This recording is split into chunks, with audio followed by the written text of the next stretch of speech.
Hey, welcome to the Treehouse Athenaeum, a place to discover the tools that empower you to embrace both the beauty and challenges of personal growth. There are so many branches leading to your roots. Come on, let's explore.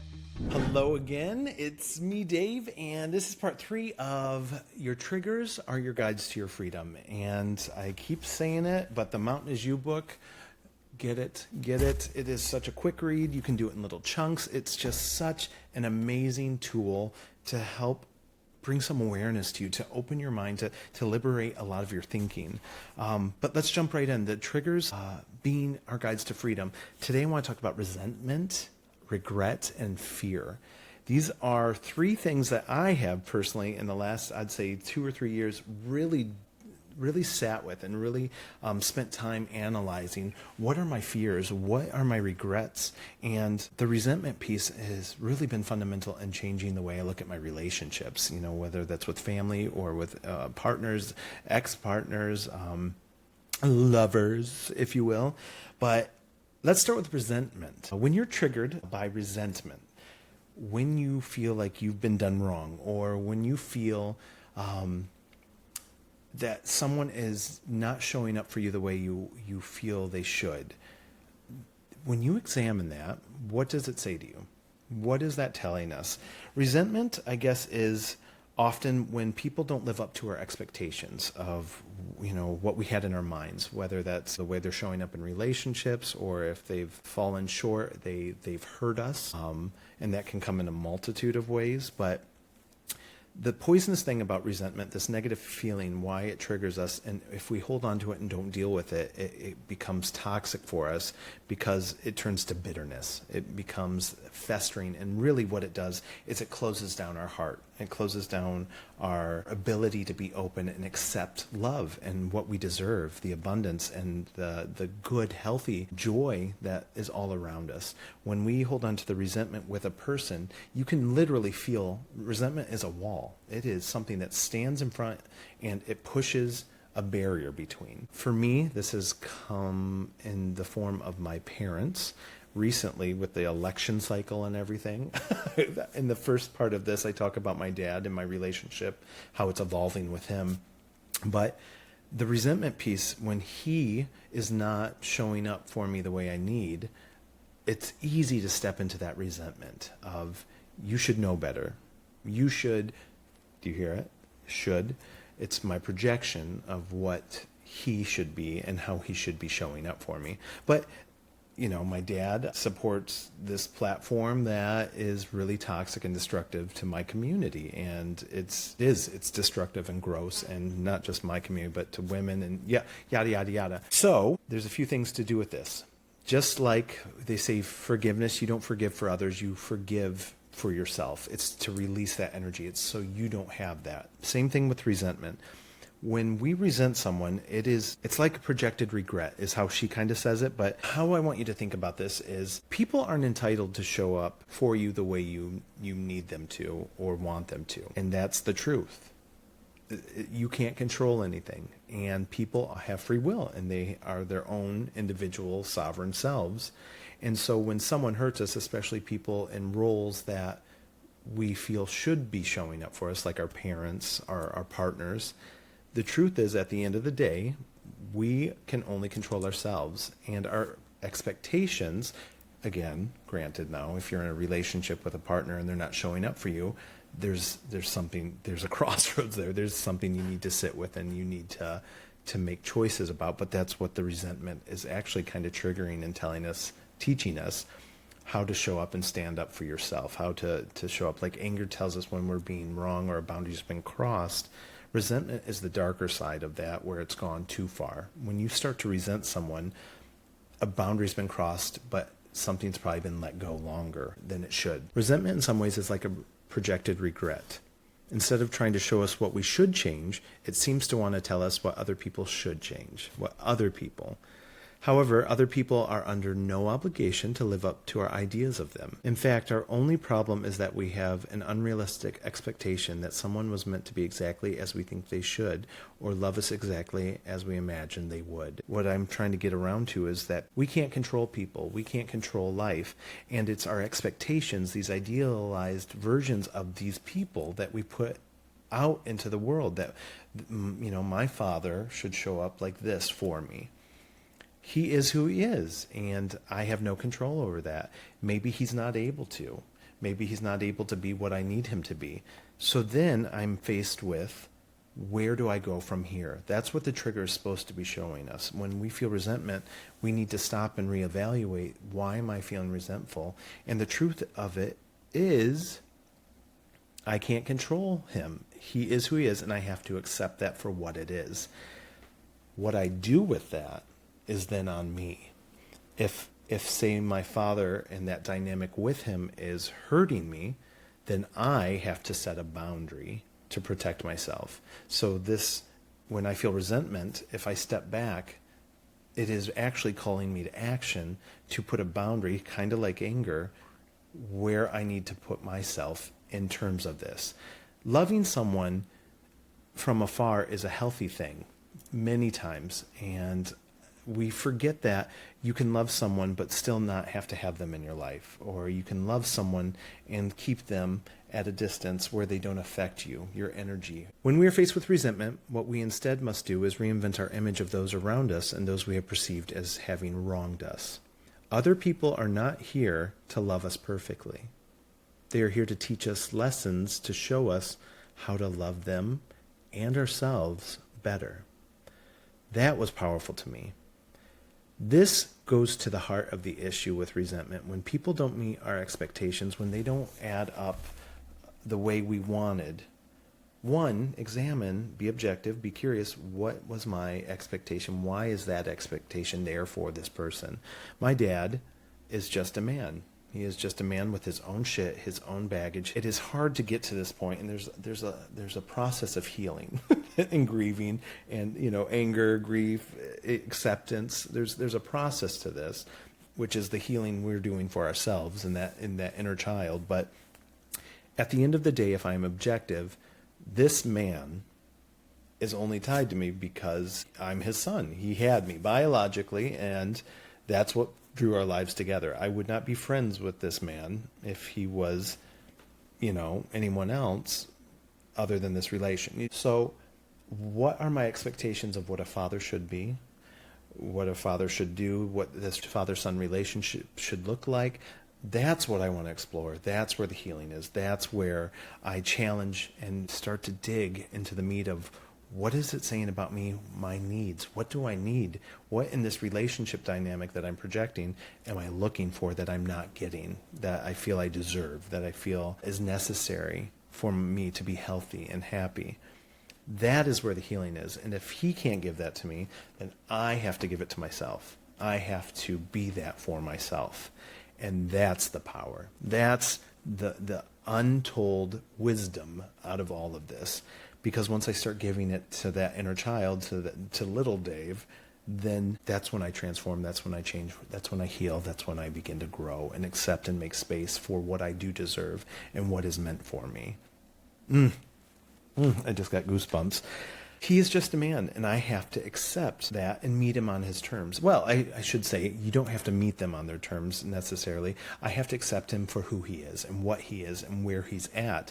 But again, what does that mean for me? And the ball's in my court on how do I show up for myself now, knowing this. If I accept him for who he is and where he is, but what he is and who he is does not gel or resonate with who I am, then it's okay to love from afar, to put distance. I wish you well. I bless and release what doesn't bring me peace. That is one of my mantras, and it's that simple. I can love you, and I'm thankful for you and everything you've done for me, what you've brought into my life, the lessons you've come into this life. What does she say? Other people are not here to love us perfectly. They're here to teach us lessons, to show us how to love them, ourselves, and each other better, to love each other better. Sometimes it's not healthy to have that relationship in close proximity. So recently what I've done in my personal experience since the election, I've put space between us because it's healthier for me. It's self-preservation. It's protective. If he can't give me that, I have to honor who he is and where he's at. And this is often and comes in the form of friendships, people that suck our energy, that zap our strength and our vitality, whether we realize it or not. Sometimes when you hang out with someone and you leave their company and you feel worse off, when you feel more drained, that says everything. That says that you are giving your vitality. It's not building you up. They're not pouring back into you. You should feel invigorated and rejuvenated, and you should feel stronger, happy, joy. You should feel peace after hanging out with people that build you up and edify you. And if that's not what you're getting in your relationships, let that be an energetic equation. That's the marker. That's the truth. Act on it. Those aren't the people you want in your life. Or someone makes you feel good. Those are the people you want in your life. Spend more time. Seek out people that build you up, So that can be with friends, but it also makes no difference with family. It makes, family, blood's thicker than water. No, toxic is toxic. Look at it as an energetic equation. So, food for thought. When we realize the ideas that we have about who they should be, we can see them for who they are and the role they are meant to play in our lives. Instead of focusing on how they should change, we can focus instead on how we can learn. And that's exactly what I'm trying to say, is after I accept who he is and where he's at, whether it gels with me or not, that's the information I need to make the next choice, the next move, where the relationship should evolve, how I'm going to treat the relationship, how I'm going to maneuver from there. The dynamics of the relationship are important for my safety, my health. I need to be conscious about who I allow into my space, into my energy field. So, resentment. Check out your resentments. What are your resentments saying? If you are resenting someone, first and foremost, why? Be curious. Dig into it, but let it go. Release it. Realize that we are not entitled to anything. We're not promised tomorrow is one of my favorite scriptures in the Bible. And I love that whole idea of really, we come into this world and we have free will and every choice is our own, from one moment to the next. And it's how we navigate and move through this life. Come what may, life doesn't owe us anything. It wants to bring you joy and abundance and love. But you have to call that to yourselves. You have to open to that. You have to accept it. And that works especially in our relationships. So just be mindful of that. If you resent someone, if you're holding on to something, unforgiveness with someone, examine that. Examine it and let it go. It's just not worth it. There's more. I love this parable, this Buddhist parable. If you're holding on to something, if you're grabbing on and you're angry and you're mad and you, again, resentful of someone who's done you wrong, and it can be anything from little to like you're a survivor of something. Like there's a whole gamut. But at the end of the day, if you hold on to it, it's only poisoning yourself. The moment you let go of that thing, you're open. Your hands are open to receive. And that works as a perfect metaphor for the energetic principles of the universe. If we make space, if we let go of this resentment, this anger, this fear, then we make space where all that space that it was taking up, we make space for it. We can welcome in more love, more joy, more abundance, more peace, the right relationships. It's infinite and it's so much more. And your life will be so much more than it was by holding on to something that was serving you no longer. So, regret. I luckily don't have a lot of regrets, and I think it's a lot of the way I live. Very carefree. That's just my personality type. I'm very air sign, very go with the wind, and like, let's see what life has to bring. And I do things. I try things. I'm very open to try things. But regret's one of those, we've all seen the movies and we've all read the book where, they're on their deathbed and, they're talking about their life and their accomplishments, but they always have that regret. They should have either, loved more, or they should have done more and tried the things they were afraid of. But literally, regret while we're living, when you have that trigger of regret, like, oh, I should have done that, it's telling you immediately You need to be doing it. Don't let this happen again. Don't let this opportunity pass you up. If you let a relationship go with someone that you know is good and you regret that, don't dwell on that relationship. You need to make peace and release that, let it go, but don't be there again. That's what regret's telling you. Don't make that same mistake. Learn from that lesson so that you don't let these amazing things in your life pass you by.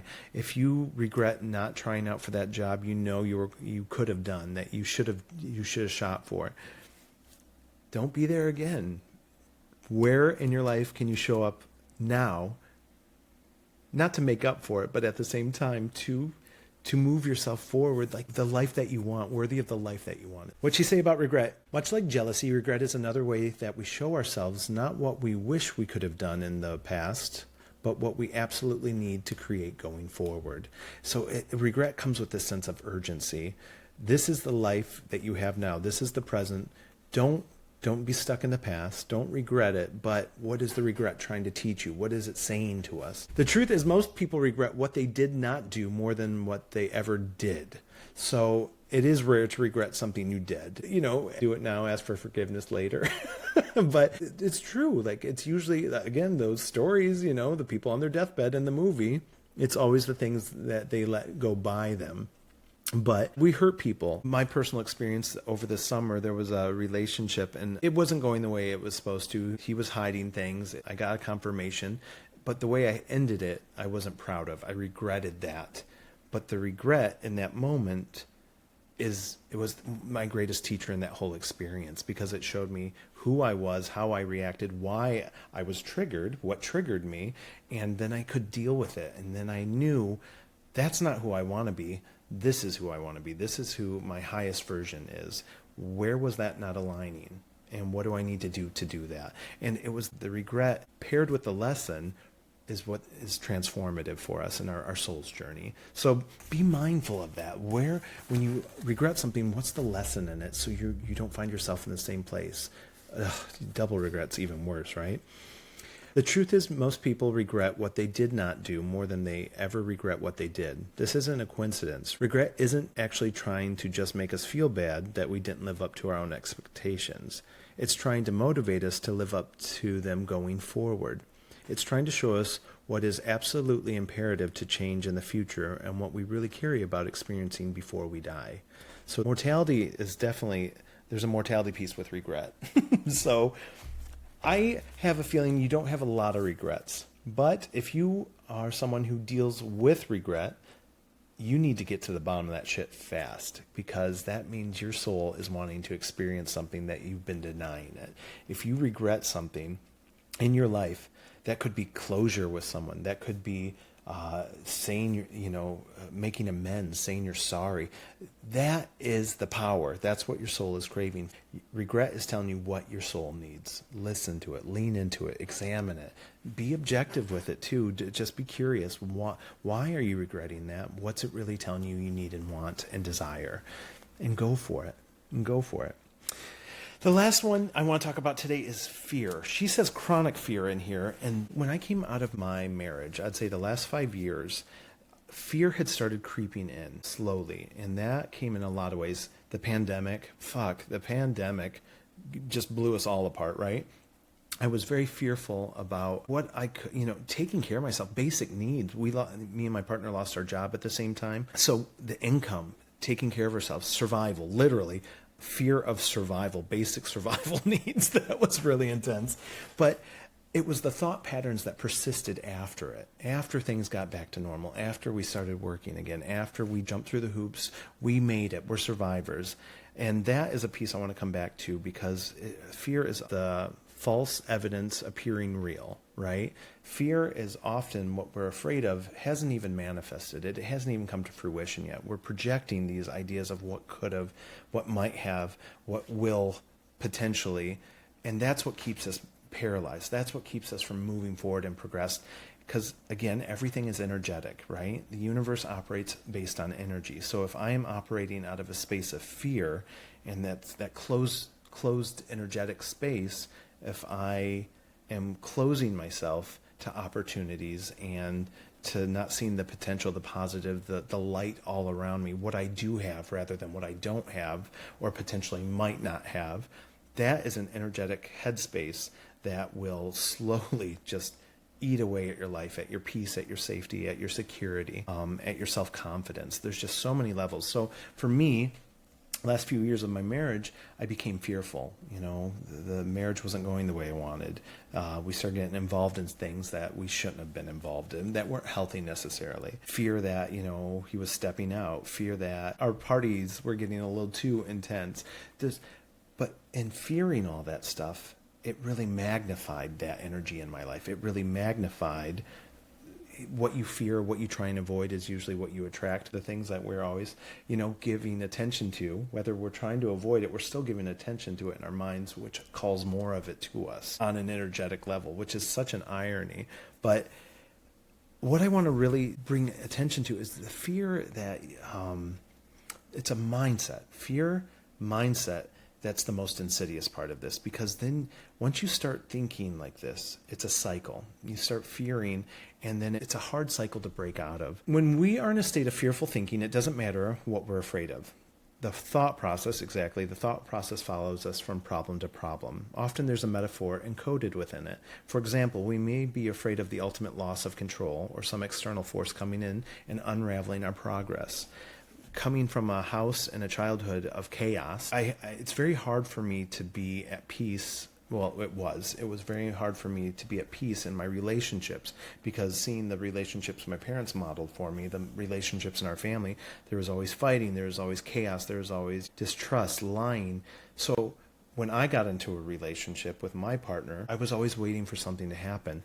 It was that fear projecting. It's like the self-fulfilling prophecy. When you are looking for the shoe to drop, it's going to drop. It's going to drop because you're calling it to, you're manifesting. If you're looking for the bad, you're going to see the bad, whether it's there or not. And that's the thing, whether it's there or not. If you're always looking for him to cheat, if you're always scared that your partner's, doing something behind your back and you start obsessing about it, it's classic psychology. It's going to push them in a direction that you don't want them to be in. That self-fulfilling prophecy of what we are afraid of, we actually draw more to us. Regardless, chronic fearful thinking often comes back down to the need to focus our energy and attention on a potential threat so we can protect ourselves from it. Again, this is how it manifested coming from a house of chaos. It's a control thing. When I'm thinking fearfully, I'm thinking that I want to think of all the ways and all the patterns and all the potential possibilities that could go wrong so that I might control them, right? It's an attempt to control what hasn't happened yet. The gag of it all is that really I have no control over so much of it. And I'm wasting so much of my energy on things that haven't even happened or aren't even real yet or won't be real, right? That haven't even manifested. So I put all this energy, I put all this intense energy out into these negative baseline emotions that have just drained me, depleted me, zapped me, taken me out of my authentic self, my authentic expression, my natural flow state, my natural flow of joy, peace. And that has a reverberation in my relationships and my actions and experiences in the world, because everything is attracted to you, right? The law of attraction, I mean. So this attempt to control, which we have no real ability to do. You can't control what's going to happen tomorrow. I can wake up and I can go to work and I can do things to make sure that my world flows a certain way. But the reality is I have no control. God forbid a car crash or someone at work goes, insane and affects my job, or you never know. All I have is my choice in the present, in the now, in the moment. So fear is wasted energy. It keeps us bound and shackled to ourselves, in essence. We enslave ourselves. When we live in a state of fear, chronic fear, we make our mind a prisoner of the illusion. And there's such a power in letting it go and realizing that I can deal with it when it comes. And I know that sounds easier said than done, but that's the key. That's the get out of jail free card. You have to get yourself to a point where you say to yourself, if it happens, then I'll deal with it when it happens. I trust in myself enough to know that first off, nothing is going to be so bad that you won't survive it. And if you don't survive it, you don't survive it. So period. So, if there's something horrible, that's it. That's it. So you let go in peace in that. Like when my time comes, my time comes. But the truth is, if something awful comes, the worst case scenario of what you think, I don't even want to put it out there, but like if you're thinking about diseases and like, horrible things happening to your loved ones, or you have to trust that your higher self, your future self, my sister says this and I love it, your future self will know what to do to help you and get you through what you need to get through when that time comes, if it comes. And that's the whole thing. So remember you have what you need when you get there. I hate the saying, but it's true. Like God never gives you, something you can't handle. It's true. Like we are God in essence, God within us, the source within us. We have the ability, we're survivors. The nature of life is to grow and to thrive. If you lean into that emotion, that truth, that you have what it takes to take you where you need to go, to get through whatever it is, even if you, God forbid, your house catches on fire, which happened to me in my past, it is horrible. It's one of the worst things that can happen. You lose everything. Like you're scattered. You literally into the wind. The family has no you don't know up from down, and you're just, people abandon you, and there's just so many levels to it. But I still got through it. Death. We always think this with death. How are we going to? And you don't know, but you do. You get through it. You get through it one step at a time, one day at a time, one action, one choice, one feeling at a time, making space for each feeling. And that's what it comes down with fear. When you are paralyzed by fear, literally you have to get yourself to a space and a thinking mindset of, even at the worst, I will get through it. And I know that I will make it through it. Nothing is going to destroy me.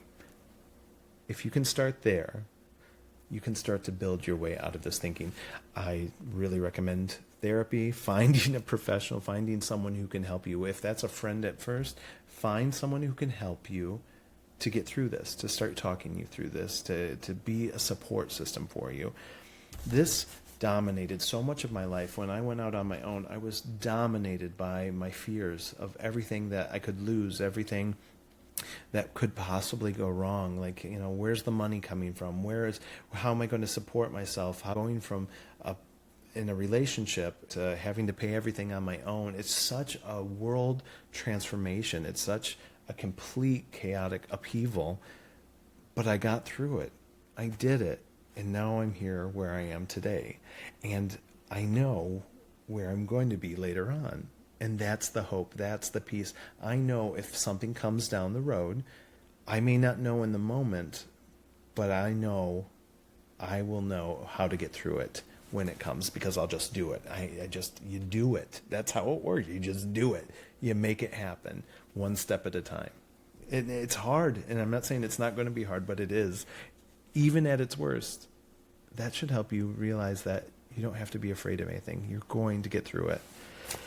The very act of holding these fearful thoughts within our minds is exactly how fear is controlling us in the first place. It is derailing our lives right now because we are channeling our energy into something that is outside of our control, as opposing to using it for everything that it's actually within our control. The habits, actions, and behaviors that would actually move our lives forward. The only thing we have control over is our choice in the moment. And that is powerful. That is what moves life forward. For us, for everything. Like, it is the choice in the present moment. All we have is the now, this moment. My next choice is up to me. And I can turn my life around. And there's a lot of layers to that, and it can go really deep if you sit with it. But we are our own saviors. We are the only ones who can save ourselves. My actions. I have a shirt that really pisses a lot of people off. I wore it to the parks when I went with family recently. But it's a bunch of people with like picket signs, and there's a skeleton in flames on the ground, like suffering, like it's like burned to death. But the people with the signs that says thoughts and prayers. And it's that whole idea of we are the ones who save ourselves. Thoughts and prayers, you can say, I'm praying for you, I'm sending you this. But at the end of the day, unless you act, unless you use action, you use your willpower, and that can be helping, showing up for your neighbor, but your neighbor's not always going to be there. We have to be the ones who show up for ourselves. We have to be the ones that transform ourselves from the inside to be where we want, to be the people that we want to be, to have the abundance and the life that we know we deserve. In this sense, what we're afraid of is really a projection of what's already happening. The only true way to get over chronic fear is actually to go through it. Instead of trying to battle, resist, and avoid what we cannot control, we can learn simply to shrug it off and say, if it happens, it happens. I know that sounds so much easier than it is. And sometimes, I want to be real honest here, there are chemical imbalances that we do need help with from time to time. At the beginning of my divorce, I needed some help. I needed, with depression, the chemicals, I was going through a rough time. There were chemicals in my brain that were missing through this whole experience, this complete dissolution of my marriage, my life as I knew it. Don't be ashamed. There's no shame in needing help from time to time. There's a biological side to all of this that you need to explore if you really, when you need help that is outside of you. And that can come in the form of therapy, but sometimes, again, it comes in the form of medication. There are just different body types that are missing certain naturally occurring chemicals. There's no shame in, if you go and get treated for any other part of your body, why would your mental health be any different? I just want to put that out there.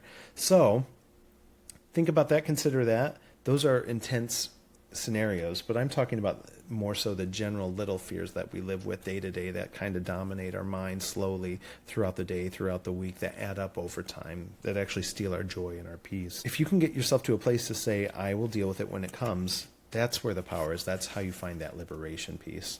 Whatever will be, is fine. That's where I'll be. So what keeps the fire of fear raging is the idea that if we accept what we are afraid of, we are giving into the worst potential outcome. The truth is that when we stop being afraid of what we cannot control and know instead that nothing can possibly ruin our lives more than we are ruining it right now with our own negative thoughts, distracted thoughts, our irrational thoughts and thinking, it destroys our focus. That's when we're completely freed. When we release and realize that our negative thinking is doing the worst damage. If we can let go of that, that's what liberates us. When we are in full acceptance of what comes, I will be able to handle it when it gets here. Fear leaves our consciousness and becomes a non-issue. It's the illusion. It's the life zapper. It's the energy stealer. And I really just want to encourage you, if this is a trigger that you've been dealing with my fear has been one of the most difficult battles I've had in my life. And I say battle, but really it's the illusion. I was battling myself. And that's where it really hurts. And there's a shame piece that comes with that because I feel like I should know better. I feel I've wasted so much time worrying about what I can't control.